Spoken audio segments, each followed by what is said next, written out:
अच्छा, हमने देखा था कि tan of theta equal to slope होता है, ठीक है, यानी बिल्कुल। tan of phi equal to slope, तो यानी फाई के अंदर और एम के अंदर कनेक्शन होता है, ठीक है। यानी जब हम एम को चेंज करते हैं तो लाइन रोटेट कर रही थी, थोड़े पहले आपको दिखाया था, अभी भी इधर खुला आपको दिखाते हैं, और टैब ये, ठीक है। यानी जब हम एम को रोटेट करते हैं तो एम को मतलब चेंज करते हैं तो लाइन रोटेट करती है। तो इसी तरीके से आपने मतलब इस समझना कि एम जो है ना, इसका रिलेशन है फाई के साथ, और जो पास सी है उसका रिलेशन है रो के साथ, ठीक है। तो बस ये जिस तरह रिप्रेजेंटेशन है ना, ये उसकी एक और रिप्रेजेंटेशन है, ठीक है। और जिस तरह फॉर एग्जांपल पहले हमारे कोर्स का नाम आईटीसी था, जी। बाद में उन्होंने कोई और रख दिया, प्रोग्रामिंग फंडामेंटल्स, ठीक है। हम्म, तो ये आईटीसी है, ये प्रोग्रामिंग फंडामेंटल्स है, ठीक है। ठीक है, कोई फ़र्क नहीं है इनमें, ठीक है। इसी तरह इसी क्वेश्चन के अंदर अब हम अगर हमारे पास फाइव हम पुट करते जाएं, ठीक है, तो हमारे पास ये रो निकलता रहता है, यानी यहाँ पे एम है ना, बेसिकली मतलब हमारे पास अगर सी और एम हो, ठीक है, यानी सी और एम की हमारे पास कोई कॉन्क्रीट वैल्यूज हो, फॉर एग्जांपल सी हमारे पास 12 है, एम हमारे पास है जी 1.5 फॉर एग्जांपल, ठीक है, ठीक है। तो हम इस क्वेश्चन में जब एक्स की वैल्यू पुट करेंगे हमें वाई की वैल्यू मिलती जाएगी, बिल्कुल। या अगर हम वाई की वैल्यू पुट करते हैं एक्स की मिलती जाएगी, तो वही काम हो रहा है जो इधर से हो रहा था, ठीक है। तो इस इक्वेशन के कुछ फ़ायदे हैं, और आमतौर पर इस इक्वेशन को यूज़ किया जाता है, हालांकि आप इस इक्वेशन को यूज़ करके भी हाफ ट्रांसफॉर्म बना सकते हैं और बिल्कुल सही बनेगा आपका, ठीक है। इसमें आपकी शायद कोई एक्सेप्शन वगैरह कोई आए, लेकिन वो आप कर लेंगे, आपको समझ आ गई है। लेकिन ये क्वेश्चन यूज़ करते हैं, ये क्वेश्चन कैसे यूज़ करते हैं वो भी देख लेते हैं। मसलन ये हमारे पास थी, इमेज थी, हमने कहा यार पहले हम ढूंढ रहे थे एम और सी, हमने कहा यार अब नई ब्रांड न्यू क्वेश्चन आई है, उसका नाम है जी रो कोस थीटा साइन थीटा, हमने कहा यार अब ना बात करनी है थीटा की फॉर्म में और रो की फॉर्म में, ठीक है।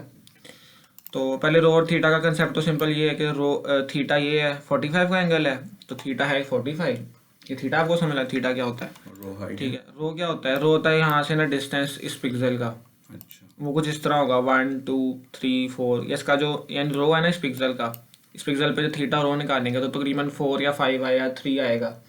इस पिक्सल का जब रो निकालेंगे, रो और थीटा, तो वो इसके रो पे थीटा के साथ साथ आ जाएगा। बेसिकली ये होता है कि जहाँ पे जब लाइन ड्रॉ हो जाती है ना, ये लाइन ड्रॉ हो जाती है, ठीक है, इस लाइन का रो थीटा होता है, पिक्सल्स का रो थीटा जो है ना वो इसलिए सेम निकलता है क्योंकि वो उस लाइन के ऊपर आ रहे होते हैं, ठीक है। यानी हम अगर यहाँ पे लाइन ड्रॉ कर देना ऐसे, तो उस लाइन का रो थीटा ना मेजर होता है इसके साथ, तो यहाँ पे लाइन ड्रॉ हो जाएगी तो इतना डिस्टेंस 3 आएगा, तो आप उसका तकरीबन 3 रो निकलेगा, और थीटा 45 है, ठीक है।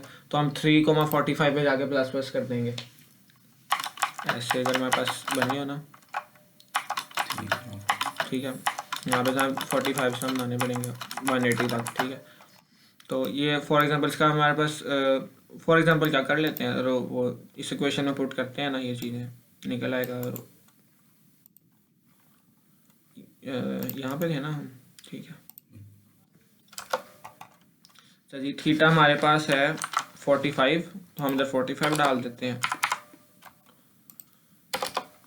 45, और एक्स वाई क्या है जी हमारे पास, 2 और 4। 2 और 4, तो ये हमारे पास हो गया। कोस 45 पता है क्या होता है, ये सेम होती है मेरे दोनों की हाँ, वैल्यूज, कोस और साइन की ना, कट जाती हैं, टैन भी इस वजह से ही हमारा रहता है। हम वो कॉमन ले लें, 2 + 4 6 हो जाएगा, 0.5, तो उसको मल्टीप्लाई बाय 2 करो, और इसको कर दो प्लस तो 6 4 कर हो दो, जाए साइन 45। ठीक। 4.45। इसका आंसर आ रहा है 4.45, ठीक है।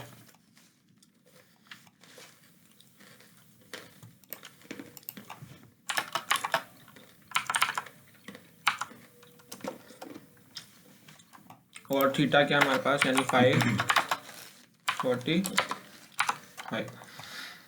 तो हमने 4.45, 45 पे जाके कर देना है प्लस प्लस, ठीक है। तो बेसिकली ये इस तरह होगा। अगर इसके मैं 2D अरे बनाऊँ, चाहिए इसके अंदर भी 1D है, मैं वैसे सब बता रहा हूँ समझाने के लिए। 4.45, 45, अब इसको आपने राउंड करना है ताकि आप उस इंडेक्स पे जा सकें। इसको मैं राउंड करता हूँ 4 पे, 5 राउंड होता है, 5 तो वैसे ही 45 है, ठीक है। तो मैं 4.45 पे जाके प्लस प्लस कर दूंगा, 1 2 3 4 45 फॉर एग्जाम्पल यहाँ पे आता है, मैं इसको प्लस प्लस कर दिया, ठीक है। अगली दफ़ा में ये पिक्सल स्कैन हो गया, इस पिक्सल पे आए, इस पिक्सल का भी इस तरह ही एक्स वाई रो थीटा निकालेंगे, उसका भी एग्जैक्टली यही निकलेगा, ये प्लस प्लस हो जाएगा, बिल्कुल ठीक। ठीक है। जब हमारी मतलब कोई और होगी ना इमेज या कोई रियल इमेज होगी, उसमें बहुत जगह ना यहाँ पे होंगे इस तरह। अब फिलहाल हम सिर्फ एक एंगल पे काम करें ना, तो सिर्फ एक एंगल के अंदर यहाँ पे कहीं पे 4 पॉइंट्स किसी लाइन पे आ रहे होंगे, किसी लाइन पे 3 पॉइंट्स आ रहे होंगे, मुख्तलिफ लाइनों पे। मतलब हम 4.1 से 4.9 जितनी भी वैल्यूज आएंगी वो 4 ही कंसिडर कर रहे हैं। नीचे वाला मैट्रिक्स कैसे बना? ये 4,45 है ना जी, तो इस वजह से मैंने इस तरह का मैट्रिक्स बनाया है। ये एग्जैक्टली 4,45 का मैट्रिक्स तो नहीं है, मतलब मसलन इसमें जो रो की और फाई की वैल्यू है ना, सिर्फ उसको उधर डालने के लिए मैंने थोड़ा बड़ा सा मैट्रिक्स बनाया है। इसकी जो एग्जैक्ट डायमेंशन है ना, उसका भी मैं बताता हूँ, ये एग्जैक्ट डायमेंशन क्या होंगी। अगर थीटा सिर्फ एक ही एंगल है ना हमारे पास, 45 है या कुछ जो भी है, ठीक है, तो हमेशा एक ही रो इस्तेमाल होगी, क्योंकि समथिंग 45 पे जाके वैल्यू रखवानी है ना, या 5, P पे भी रखवा सकते हैं वैल्यू, आपकी मर्जी है, चाहे 5, P पे रखवाते हैं या P, 5 पे रखवा दें वैल्यू, ठीक है। तो यहाँ पे मतलब एक ही रो या एक ही कॉलम इस्तेमाल होगा डिपेंडिंग ऑन आपने P, 5 रखवाया है। इस मैट्रिक्स में हमारी जो रोज हैं वो 5 हैं और कॉलम्स जो हैं वो हैं रो। इसको ना 5, P कर लो ताकि पिछले एग्जांपल जैसा ही हो जाए, ये भी एम पे तंग होंगे, ठीक है। नहीं 45,4 पे हमने रखवाना था, हम इस तरह गए 45th रो में, ठीक है। फॉर एग्जांपल 45th रो ये थी, तो हमने जाके P = 4 पे रखवा दिया, नहीं 1 2 3 4 इस तरह समथिंग, ठीक है। मतलब अपना भी स्केल रख सकते हैं कि ये 45 है, सिर्फ 5 माइनस करें तो पिछला 40 डिग्री का था और रो थी। हाँ वो एग्जैक्टली इस तरह ही होता है, लेकिन अभी हम सिंगल रो पे ही हैं। हाँ ठीक है। तो अच्छा, ये हाफ स्पेस बनानी कितनी है? अगर आपका फाई जो है ना है, क्या नाम है,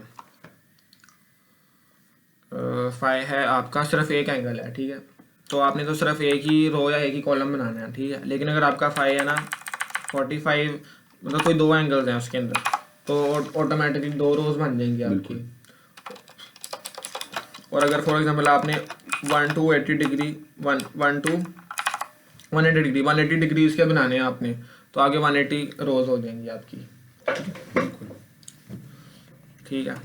ये फाई की डिमेंशंस हो गई। उसके बाद है रो की डिमेंशंस, ठीक है। रो की डिमेंशन जो काफ़ी इंटरेस्टिंग चीज़ है।